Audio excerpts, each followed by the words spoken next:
and I got the 40, and I was like, I was good after that. I was good. Like I got 40. I'm satisfied. I gotta try to get 50 because then I had 48, and I'm like, okay, now I can't leave out of this building with 48. Like I'm not gonna be able to let this one down because who knows when the next time you get hot like this. So like they were giving us calls about going to the bomb shelter. It was just like go to the bomb shelter now and then hung up. So I'm like, okay, like what? Well, welcome back to another episode of The Huddle, and I've been very excited for this one because he made the history books on the weekend, but there's so much more to him than just a 51-point game. Had the chance to catch up with him in the Blitz. He's an incredible human being, and now we're getting to see everything he can do on a basketball court. James Bateman from the Brisbane Bullets joins me. Mate, how you doing? I'm doing great, man. Thank you for having me. Thank you for having me today. Doing amazing. Um, you know, it's been a good year, roller coaster ride, up and down, but I'm pretty excited for what's yet to come. Now, we'll preface by saying this for our audio listeners. Our video listeners will understand now. You've got a little help, I guess, for this interview on your lap here. Introduce him. Yeah, this is my son, James Bateman the fourth. I try to keep him occupied with a movie, but he hasn't seen me all day, so he's not gonna let it go. You gotta wait 1 second, big guy. Let me finish this, and then we're gonna play. Okay? Yep. So he's gonna be a handful. He's gonna be in and out, but you don't get distracted because I'm gonna be ignoring it. I can All right, zone that's in. I can zone in when I need to. well, that works for us. But again, you spoke about it so well in the post game of that game, what your family means to you. So we'll talk a little bit about that over the next few minutes. But as someone who has watched their only career basketball highlight over and over, tell me the truth. How much of it have you watched from the game, and how many times? Well, the first night I let it die down. I was just like, I can't watch it. Like I was just kind of too nerve wrecked to watch it. Like I'm like, I still don't feel real. Like this is really happening. Like I was talking to my family back home, my friends and stuff like that. So then actually after I watched it back with my fiance, the night after the game. And then I was like, man, I just couldn't stop. You see the highlights, so you see every page, reposting every page. Somebody else mentioned you in their story, so I probably watch watch like 1,000 times now. What was the previous best game you ever played? Because we'll go through your career. As I said, I got to catch up with you in the Blitz, and it's been an incredible journey just to get here. But what was I guess, one, the career high you've ever had at any level, and again, the other side, what's the most memorable game you've ever had? Yeah, I would say those were two different games because well, one my career high, it was around I think it was the weekend that Kobe had passed away, and that was my favorite player of all time. So when that happened, I was just like, I had 34 points, and I was just like, man, that was like, something for Kobe. Like I was, doing that, and that was probably my career high all the way through because I think it was like 30 in college. So yeah, as a pro, 34 was the career high, and then like most memorable game will have to be last year in Israel when we beat Maccabi at Maccabi Tel Aviv. I think I had like 27 points and beat them on their home floor. And ironically, I had an interview after the game that went viral. And it was like 300,000 views or something like that because I had got emotional and my buddies won't let me down for this, but I was crying in the interview. I did the little Jordan meme or the little crying meme and was crying in the interview, but it happened to go viral, and that was probably my most memorable game, I should say. Well, as I said, again, I'm going to keep harping on about it. When I got to catch up with you and sit down with you with the Blitz, your story is unbelievable. And again, the people who get to now see this and listen to this podcast as well and learn a bit more about you will understand the same. But in terms of the game as a whole, at what point did you realize that you were on one? I would say it was the three. I had like it was second half. I think I came off a pin down, and it was just like a fading shot, like off one leg. I was just like, all Mm. right, if I make, uh, what's the Lowry? what's his name? He was doing the commentation. He said, Damon. "Pull it." Yeah, yeah. Damon Lowry. He said, "Pull it." So the one he did that one, and I hit it. That was the one I was like, man, everything I'm throwing up is going in. So yeah, man, it was that's when I knew I was like, all right, now I'm on a real heater. Like everything I do is just going in. It was times where I was like, oh, that's off, and then it went in all net. And then I was just like, I ain't thinking about it no more. I'm just gonna keep flowing, keep playing. The other side of that is being on a heater is one thing, but in the modern 40-minute era, there's been a lot of incredible performances in the NBL in past history, but Chris Golding's 50-point game hadn't been eclipsed for a very long time. At what point did 50 become achievable? Because we thought he might have done it again a couple of weeks ago. He tried, didn't get there. Was there a certain moment when you thought, okay, I can actually get to a 50-point game right now? Well, like I said, I wasn't really too much. My thing was I was focused on 40 because I never had 40. So, uh, I had got fouled at 38, and I made one free throw to get 39, and I missed the one for 40. And like my adrenaline was rushing. Like I was so nervous when I shot it, and I'm like, man, it was like it might have been like 9 minutes left or something. I'm like, man, I ain't even gonna get 40. Like I'm gonna be stuck on 39. I'm not gonna get another attempt. Like this is how it's gonna end. So I think I got a rebound, and it's like I turned on the Jets. Like I dribbled through like three people for a layup at the other end, and I got the 40, and I was like, I was good after that. I was good. Like I got 40. I'm satisfied.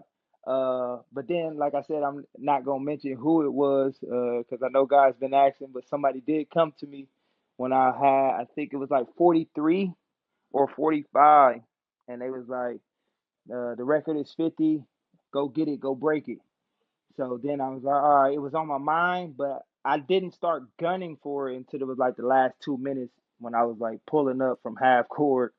Like that's when I was like, I gotta try to get 50, because then I had 48, and I'm like, okay, now I can't leave out of this building with 48. Like I'm not gonna be able to let this one down, because who knows when the next time you get hot like this. So yeah, Well, you don't so have to I would say it mention was about 43, 40, 45 points around there.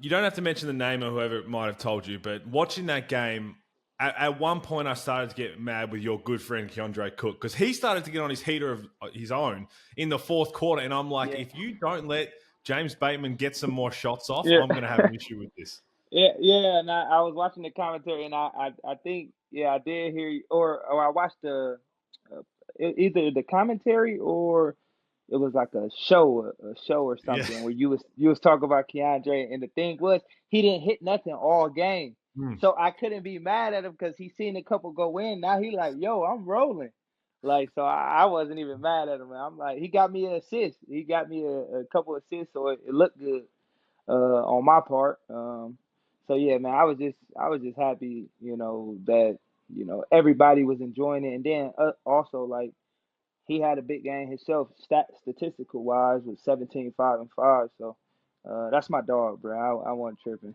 I wasn't tripping. It's great to see you two celebrating as well at the end of the game. I want to go back to the start of the season because, again, when I got to talk to you with the Blitz, what we got to see from you on the court of the Blitz, the actual regular season didn't start off the way that I'm sure you had envisioned. And I, as somebody who sees new players come in and sees what they've done overseas and looks at exactly what they're capable of, you could see that you could deliver a whole lot more than what we saw in the first couple of rounds. What was going through your head in those first couple of weeks? Because you're in a new country, you've got your family there, you're playing professional basketball. How'd you deal with it all?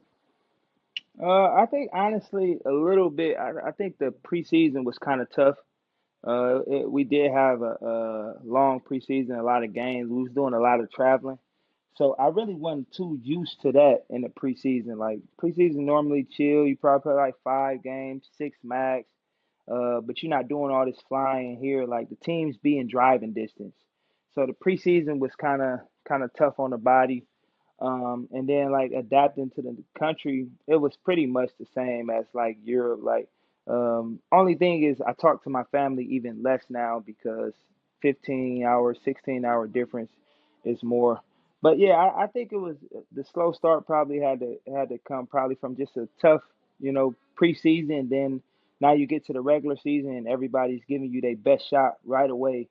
The game plans are, intensified, and mistakes are intensified. So it was just a slow start all around for the team as a whole. But I was just, trying to just keep my mental and stay focused because I knew what I was capable of.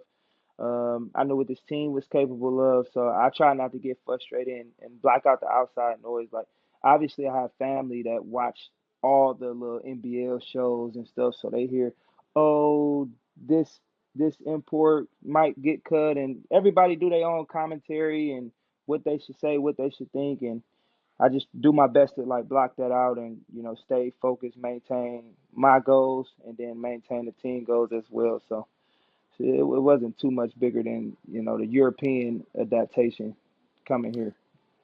What does your immediate family, your partner and your son, help you through those instances? Because you spoke very highly of them and what they mean to you when you're in a different country and you go home and you understand as a professional athlete, there's that outside noise when things aren't going well.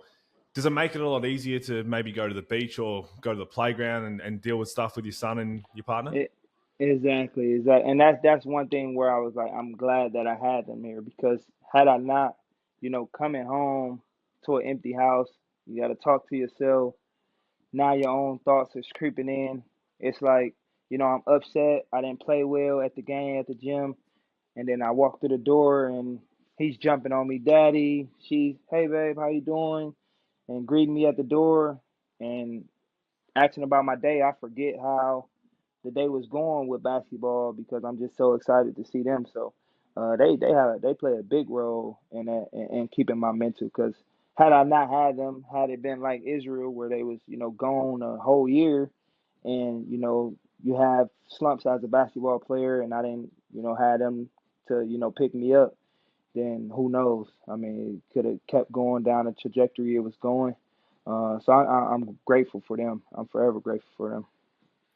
As a whole, how are you and the family enjoying Australia? Because you were very excited when we spoke about it at the Blitz. And again, it's a completely different country, but it's one that is very inviting for especially families of professional athletes when they come down from America. You enjoying it? Yeah, we're loving it. We're loving it. She's loving it. She has a, YouTube channel, Nikayla Marie. So she got a new YouTube channel, Keeping Up with Kay. And one of her biggest viewed videos is we was trying Australian snacks, ironically. So we tried all 10 of like Australian snacks like the Jumpies, the Cheezos, it was a bunch of we should have threw Vegemite on there, but we didn't get a chance to. So it might be a part two. Um, but yeah, so ironically, that was her biggest video so far, and I think she's loving the country. We loving the beaches. We've been to Gold Coast, Sunshine Coast. So it's been way easier to adapt because everybody speak English than it has been normally in European countries. That basketball journey you've had as a whole, and I want to go back at some point just to touch on where it all began growing up in Wisconsin. But you mentioned Israel a couple of times now, and that was the one thing that when we caught up a couple of months ago that stuck with me for a very long time. Your year in Israel, and especially the phone call to your wife at the time with everything that was going on. Can you tell us a little bit about that again? Yeah, I mean it was one of the toughest things I ever had to do. Like calling back home and you know to her, to my family back home, just being uncertain. Like I was, when you unaware and uncertain of what's going on, then you tend to overreact. Like when you've been in it, like some of my teammates, they've been there, done that. They know the protocol, so it was easier for them. Obviously, for me, I didn't know. We didn't discuss none of the protocols when before I got there.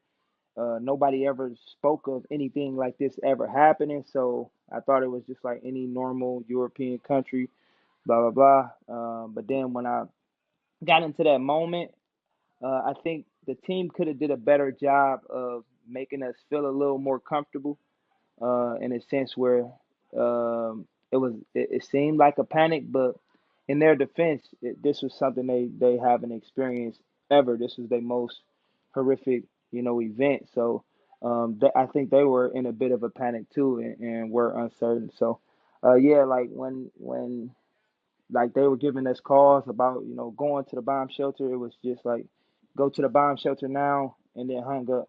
So I'm like, okay, like what, what, like that's it. Like so I don't know if it's gonna be like. I mean, I didn't know anything. I didn't know what was going on. So I just prayed because I always got my faith in God. And like I said, those phone calls were the toughest phone calls I ever had to make. Um, but I always told them like just keep faith. And when I said like I don't know what's next or what's gonna happen, but take care of my son, keep faith, everything will be all right. I felt like that helped her get through it a little bit, but it still was a horrendous um, situation in our relationship and life in general. That was a crazy time. Have you had any chance, I guess, since you've been here in Australia or since that, where you've sat down with your partner and kind of reflected over just how crazy that moment would have been, and that whole year, especially being away from them? Yeah, I mean, honestly, it was before we even got here. It was after the fact, after the season was finished and I got back home. We had to sit down, and I pretty much just thanked her because she had the final say so on me going back. So it was a tough time in our relationship.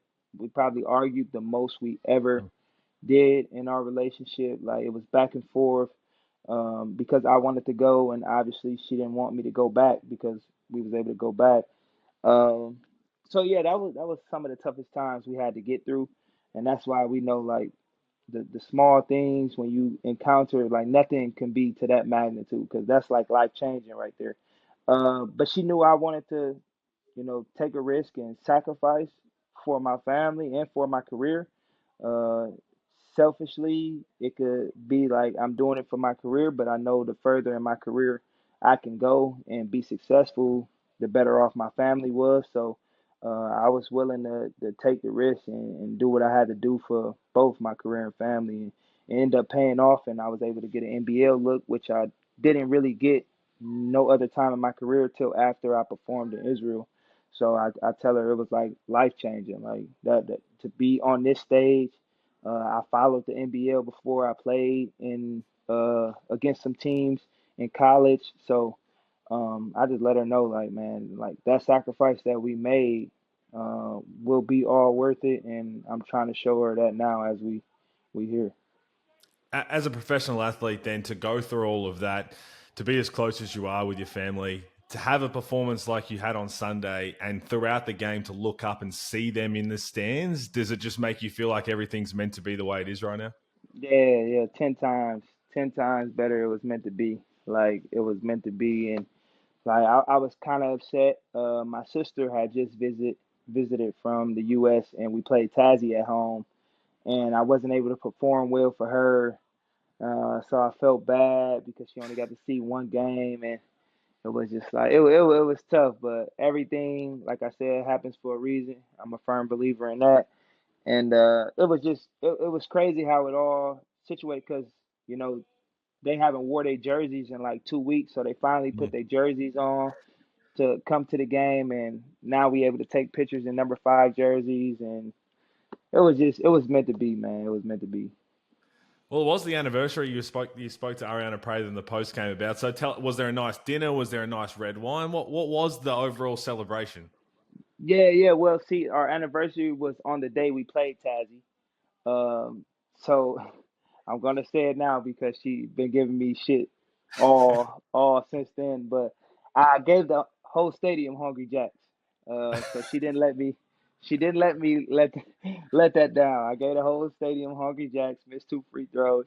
Um, so yeah, that was on our anniversary. So I'm like, man, I gotta make this up to you some way. Um, and then after the game, obviously we had an early game, so we was able to go for dinner. So we went out with the Prathers and a couple other teammates and their friends and stuff, and we just went to a nice dinner on a little River Ray, and just enjoyed ourselves and talked about the game, but pretty much just enjoyed our company, and it was amazing. I love to hear that. And you have to tell me if Casey didn't pick up the bill as a former teammate of mine who made me pay for a couple of coffee runs, if he didn't pay for that, I'm going to have a few words to him. Hey, no. Casey took care of me There we for go. sure. That's what I like to. He took care of me. He took care of me for sure. He's a So good man like that, Casey Pratt. Your basketball yeah. journey as a whole, but also your life growing up in Wisconsin. Tell us a little bit about when basketball began and how you even realized and when you realized being a professional athlete was possible. Well, I started off playing basketball, and it was like second grade. Um, so like first grade, you did some little recreational stuff, but like real basketball was like second grade. Um, and I started and I played AAU from third grade to obviously the end of my high school, and I was a slow bloomer, I would say, or late bloomer. So like I was more of a just pure defensive guy, believe it or not, just straight defense when I was younger. And then it was something like coming off the bench. Like this is why I didn't have a problem with it because like I started my career coming off the bench when I was in third grade. Like I won an award for six man of the year for my team. Like it was stuff like that where I was already been in every position, like the last man on the bench to the sixth man to the best player on the court. So I experienced it all at every level. Um, so yeah, once I got older and really realized it was probably about the 10th grade. We was playing some high ranked guys. I forgot the guy's name, but he was from Michigan. He played with Miles Bridges, and we played against their AAU team, and like he was ranked like top 25 or something, and I just like had a field day, and I was just like, man, like I know I can compete with guys on this level, and that's where I felt like I deserved to be there, and just locked in and kept working, and I knew my career was gonna always start slower because you had to go to junior college. I had to take a chance on myself going to junior college, so you're not going to get the best school when you transfer D1. And then now you didn't go to the best school, so now overseas teams like, oh, you didn't play in the high major conferences, so you got to start down here, and then you just keep working your way up, which I was willing to do and was ready to do, and now I'm finally getting my opportunity, and I'm trying not to look back. Your first decision to go pro overseas, what went through your mind with that? Because, again, for a lot of fans that wouldn't understand, the professional game overseas, depending on where you are, comes with its challenges. You spoke to us about the Israel challenges, which are unique, but Mhm. there's a lot of other instances, which I'm sure past, present, future teammates of yours have gone through growing up. Going overseas to Europe, especially, or Asia, they do come with different challenges. Did any of that cross your mind when your first pro gig popped up? Well, I didn't know anything about overseas basketball, to be honest. I only watched NBA and watched, what was going on in the country. So, when I was firstly overseas, it was a culture shock right away because I got to Latvia.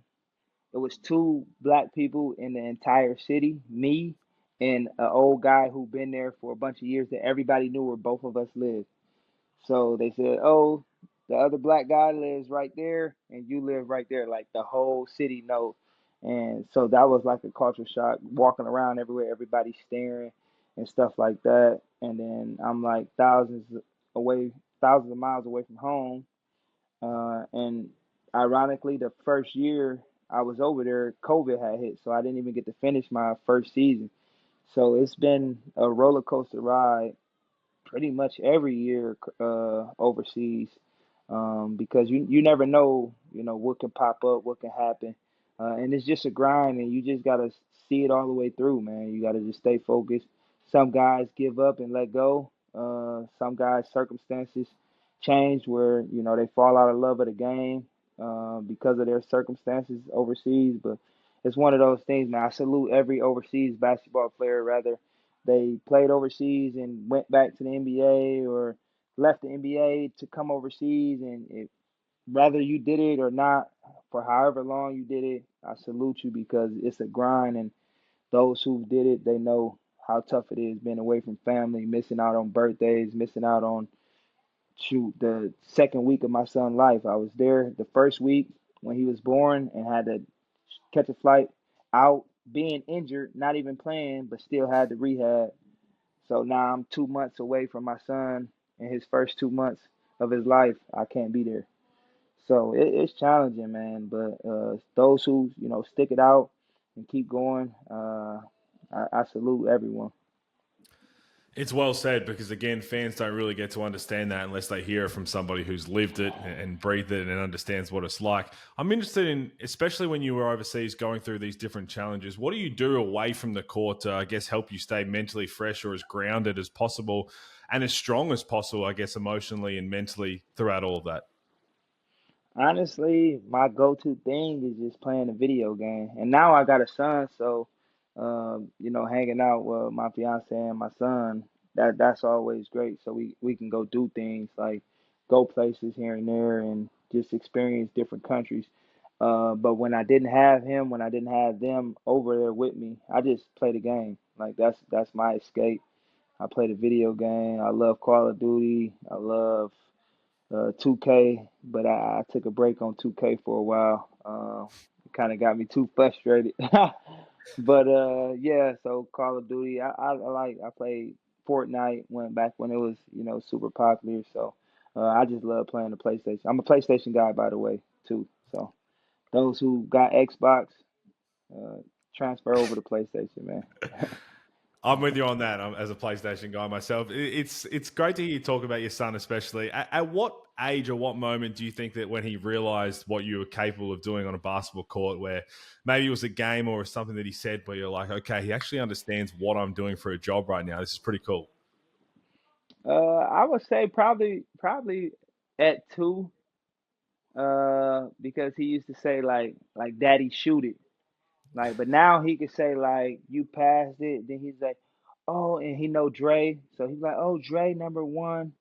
Dre shooting the three. Like, so now he know little bits and pieces of the game. He just don't know what's all taking place. So, I mean, he I don't know when he'll be able to understand what took place the other night, but I'm gonna tell him, listen, you were there. Trust me, you were there, and you was happy. But we tried to tell you that Daddy scored 50 points, but all you were saying is Daddy shot a three. So yeah, so but I say around the age of 2, 3 now he really like now that he can talk and articulate it really good. Then it's amazing too. Like him saying, "Daddy, you did this," like, and he see me on the big screen, he go crazy. Like at the beginning of this podcast, when you watch it over, you're gonna see he did this when he just got to the camera. I do that on the big screen when they do the intro, so he do it constantly every day, every day. It's awesome to see, man. It's one of the best parts about pro athletes and sports, and we're thankful we get to see you experience that here in Australia. My last question to you on that is: when your son's old enough to understand everything that you've achieved and what you've achieved as a professional athlete, what do you hope he understands about James Bateman, the basketballer? Well, the one thing I want him to understand and forever, remember is that like his dad, went hard, gave it his all, had a chip on his shoulder, and never really let him accept it no for an answer. Like people would say, you're not good enough, but his dad didn't take that for an answer. He kept, proving himself right, that he is good enough, and just kept going. Was a great teammate. I don't think you're gonna find. You might find maybe one or two guys who could say something, and that would be like older teammates I had who was 40 years old when I was a second year player and stuff like that. So outside of one guy, maybe you won't be able to find no one who say I'm not a great teammate. Um, I care for my teammates doing well. As you can see, like in this game, the big 50-point performance. Like I was still, some of my teammates was getting on me because they like, why are you still passing so much and like giving it to the open? Why you not taking shots over the double team? You got 40, and I'm like, because I'm not thinking that way. Like I'm not thinking to just do that. I like to see my team doing well. I like to see. my teammates succeed just as much as I succeed. So that's what I want him to know. The basketball player gave it his all, always went hard, and was a great teammate, a great person outside of basketball, a great person. I can attest to that. As I said, you were my favourite interview to get to catch up with in the Blitz, and you can see right now, even from this chat, how incredible you are as a human being. Mate, thank you so much for your chat. I love catching up with you. I also will say that Australia's a pretty nice wedding destination too. I don't know if you got the Oh plans all yeah, sorted. yeah, I heard about that. I heard about that. So we're gonna look into it. We're gonna look into it. She might want to get married on an island or something like that. So, no. It makes sense. As a married man, I understand that I didn't get much say in all of that as well. So, Yeah. mate, once again, thank you so much for coming on. Good luck the rest of the season. It's a thrill to have you here in the NBL and hope we get to watch you for a whole lot longer. All right, thank you, man. Thank you for having me. Huh? Do our handshake. They want to see our handshake. Say, see you later. Do it. Do our handshake.